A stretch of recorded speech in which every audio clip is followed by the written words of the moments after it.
Hey, I'm Joel Wanasek. I'm a mixer and the co-founder of nailthemix.com, the coolest place to learn how to mix music on the internet. And today I want to talk about a topic that kind of gets me riled up. Like I don't normally go negative. Actually, I don't think I've ever gone negative on this channel, but I want to talk about something that's kind of like a negative topic. And my hope here, bear with me, my hope is that we can have some sort of positive impact about the way people think about this. Because when I see this online, it kind of upsets me. I shouldn't say kind of upsets me. It really upsets me. And I just don't think it's a good look for anybody. So hopefully somebody who are watching this, they'll think twice when they do this. So let's talk about a problem today that happened. So we've all been there. You know, imagine this situation. You're sitting there, you know, one of your favorite mixers, right? Mixes one of your favorite bands and the record comes out and you're super pumped and you think it's going to be like really sick and you think it sucks. And you're like, I can't believe this person bombed this mix. This is terrible. So what do people do? They get on the internet. They start piping hateful stuff into their keyboard. They're like, I can't believe that this record sounds like crap. This mix sucks. Like this person, blah, blah, blah.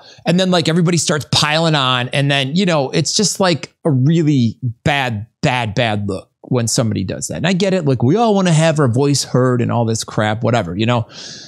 So let's talk about the fact that when something goes wrong on a record for your personal taste, it isn't always the mixer's fault. There's a lot of things to take into consideration. And, you know, this trend of blaming the mixer as the person that screwed everything up to your, you know, your artistic tastes, you know, this is like the law. So let's deconstruct this a little bit. Let's think about this analytically and just kind of like talk about some of the things that go into making a record. So before we go off and start gaslighting people the next time, we all think to ourselves like, hey, you know, maybe I shouldn't put something like that into the keyboard. All right. So first things first, and that is when it comes to mixing, okay, and a record's production, the mixer isn't the only person that touches the production. Okay. So to just blame the mixer to say, you know what, I think this mix sucks.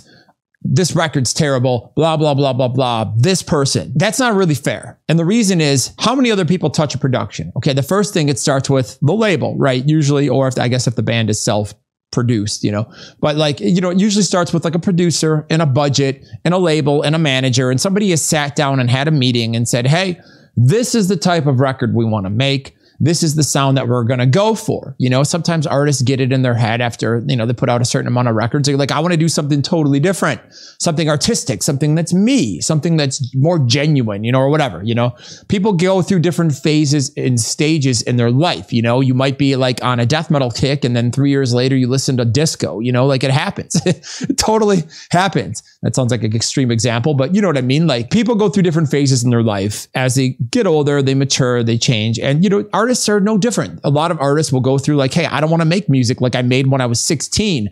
I'm 35 years old. You know what I mean? I'm 50 years old. I don't want to make music like I did when in my 20s. There's nothing wrong with that. Like we can't fault somebody for changing the direction they want to go. So what will happen is an artist, a label, etc., they will sit down and they will dictate the type of sound they want to make. They will establish a budget, which again, the mixer can't control the budget, right? They don't understand like all of a sudden, hey, we had a hit record 15 years ago that was done on $1 million budget, but now we only have $15,000 to make an album. So obviously the inputs aren't going to be as good for the mixer, right? So we don't necessarily know what the budget is. And that moves downstream. So the producer gets the track, the producer does their thing, you know, or if maybe they don't have a producer, maybe they're self-producing, you know, and again, in the situation of a band, I think it's amazing that everybody can record. But what I'm saying is that the level of engineering tends to go down when you hire somebody who's one of the best in the world and then suddenly think that, you know, you're a full-time songwriter or performer, that you're suddenly going to be able to engineer at that level as if it's not an equal art, meaning that, you know, I'll put it this way. I've mixed thousands and thousands of songs in my life. And I can count on a few hands people where I'm like, that person's engineering is phenomenal. I'll give you an example. Mike Plotnikoff and Hatch Nagaki, who work on Howard Benson's team. You want to talk about like insane, like when you get tracks from those guys to mix and then you kind of get tracks from everybody else, it's just like, y'all need to step up your game because you don't understand how good those guys are. You know what I mean? Like they're so good. The tones they send you, they're so good. When you're sitting there as a mixer, you're just like, you know, like the sky's open in part. So as a mixer, you don't get to control the source material that you're given. And sometimes you get something, or you get in a situation where you get something that's subpar sometimes radically subpar, sometimes almost unusable. And the mixer could actually be a total genius. Like they could take this set of variables that are so poorly recorded or, just an absolute disaster. And they could turn it into something that's that final product. And you might hear that and you might think it sucks, but that person might have actually been a genius. The point is, you don't know what they got and you don't know what they started with. So, like I said, is it fair to dump on the mixer? Well, you don't know the vision of the artist and you don't also see the budget. You don't get to see the fact that like, hey, maybe the band came in and just said, hey, I know your full rate is this, but we can afford to pay you this. Can you do us a favor? And then the mixer's like, sure, I'll give you like a hardcore discount on this, but you're paying me a fourth of what I charge. You're not saying everybody devalues themselves like that, but there's definitely situations where I feel like most of us will wheel and deal.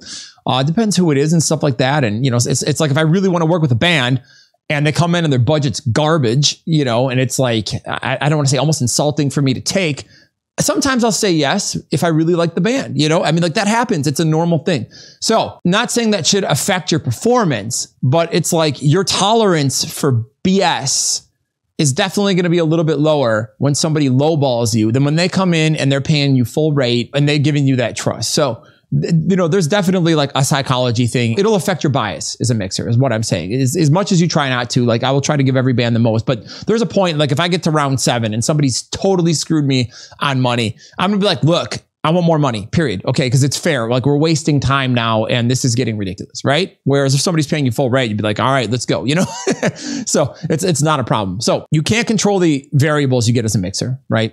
And you can't control the decision making.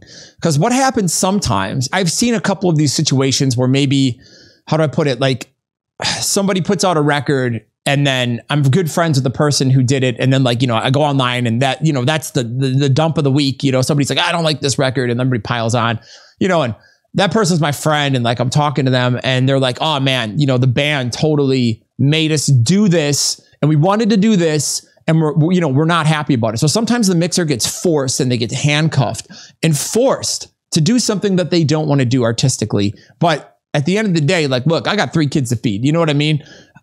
It's not my record. I want to make the artist happy. This is a service business. I'm not the only opinion in the room. Yeah, well, I want to go in and I want to do my mix of it and be me as a mixer, right? Hopefully that's why somebody hires me. At the same time, you're here to make the artist ear to ear with what they want to hear, even if you disagree, because again, if you're that adamant about it, of course you can turn down the project and just not work with somebody. But some of us, like I said, you got families to feed and stuff like that and responsibilities. And in that situation, you're like, you know what?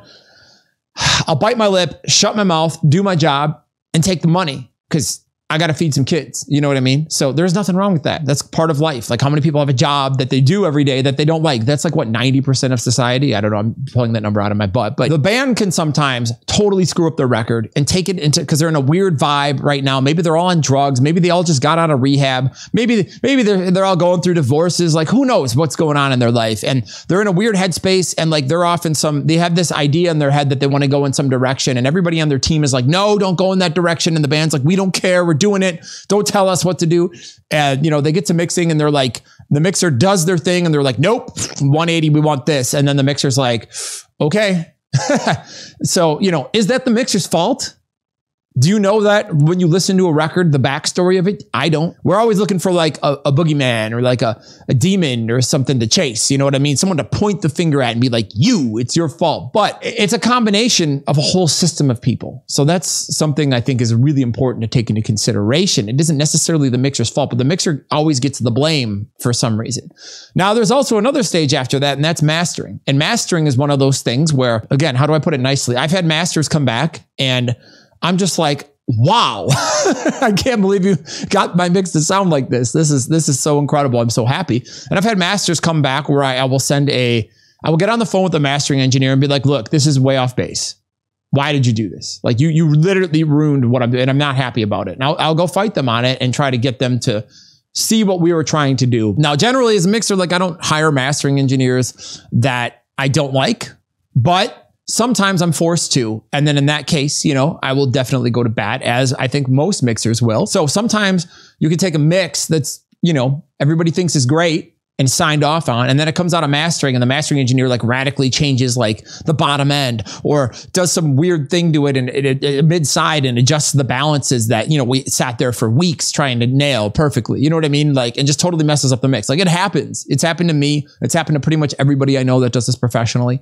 And sometimes the mastering engineer totally messes up the record and there's nothing we can do about it. You know, the label might just say tough. The band might be like, oh, it's cool. They can't tell the difference. You know what I mean? So that happens too. You try to hire the best people that you can, and you don't always have control of that. But again, we want to point the finger only at the mixer as if they're the only person in the decision chain that matters. See how ridiculous this is getting? Let's keep going. Another factor I think that plays into this is that trends do change. Okay. So the thing is now that everybody's kind of like into producing production, which, you know, I think is amazing and exciting. You know, of course, we're all going to have opinions on it. The problem with those opinions are it gets very flavor of the month where all of a sudden, if we think like, you know, all the cool mixes have a snare drum that's boosted at 200 hertz by like 20 dB and the attack on the transient designer is just jammed and there's 3 of them in chain. So it just sounds like a click and a boost of low air. Like that sounds nothing like a snare drum, but it sounds really aggressive in a mix and it's really badass. So, you know,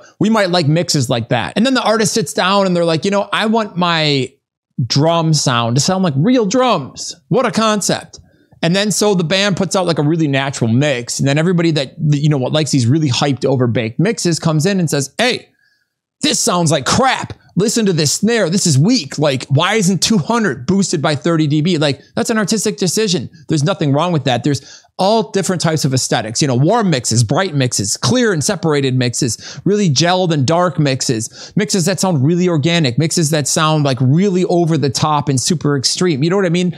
Mixes that sound really like flat and one dimensional, or I say 2-dimensional, and mixes that sound really organic and 3-dimensional. You know, there's different types of aesthetics in this, and to just beat somebody up because it's not your type of aesthetic, or, you know, maybe they wanted to take a direction change and, you know, the artist does, isn't always fair. Because again, just because I think something isn't any good doesn't mean that somebody else might not hear it and think that it's the best thing that they've ever heard in their entire life. So is that the mixer's fault? Well, again, they only have so much control in the control pie. You know, there's all these different slivers there, and the mixer is just one of them, right? Another consideration when it comes to this is that trends change over time. You know what I mean? Like what's cool now might not be cool, or definitely isn't going to be cool in 3 years from now, or 5 years, or 10 years, and wasn't cool 10 years ago and wasn't cool 20 years ago. The industry is constantly changing. So, you know, not only that, but people change, like their aesthetics change. You know, as you get older, maybe you get softer, or like you like heavier music or whatever. You know what I mean? Like people are going to go through different evolutions in their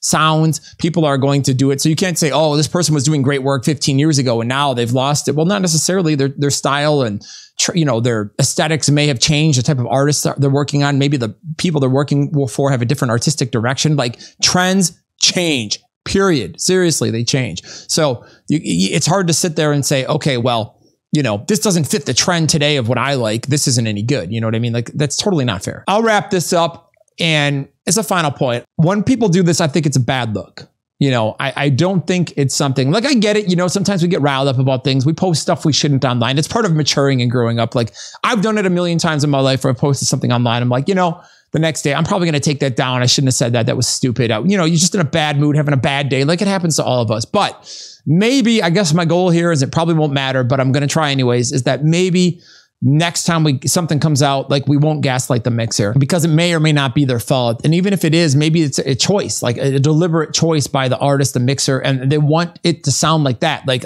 everything that comes out is approved by an entire team is, yes, this is what we want to do.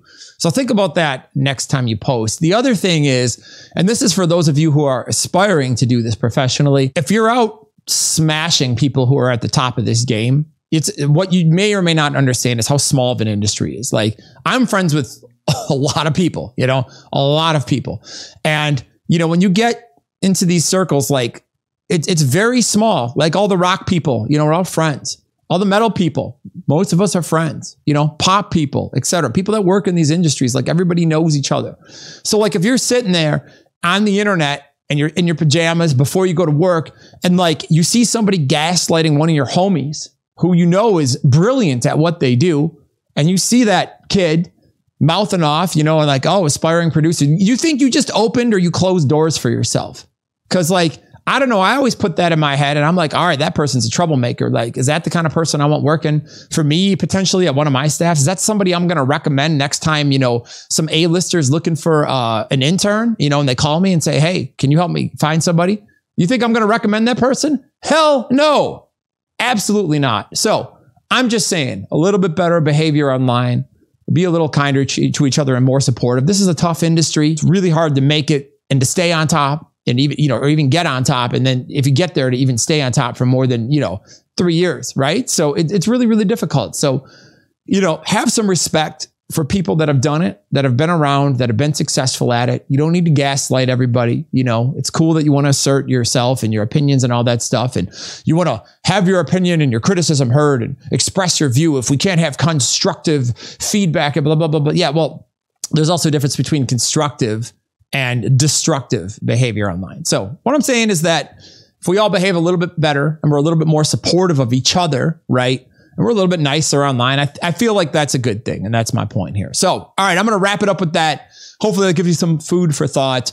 Thank you so much for watching. If you enjoy this type of content, please click the like, subscribe, and notification bell. I'm always doing stuff on my TikTok and Instagram. That's at Joel Wanasek. Of course, if you want to learn how to mix music, it's nailthemix.com. Thank you so much for watching and happy mixing, everybody.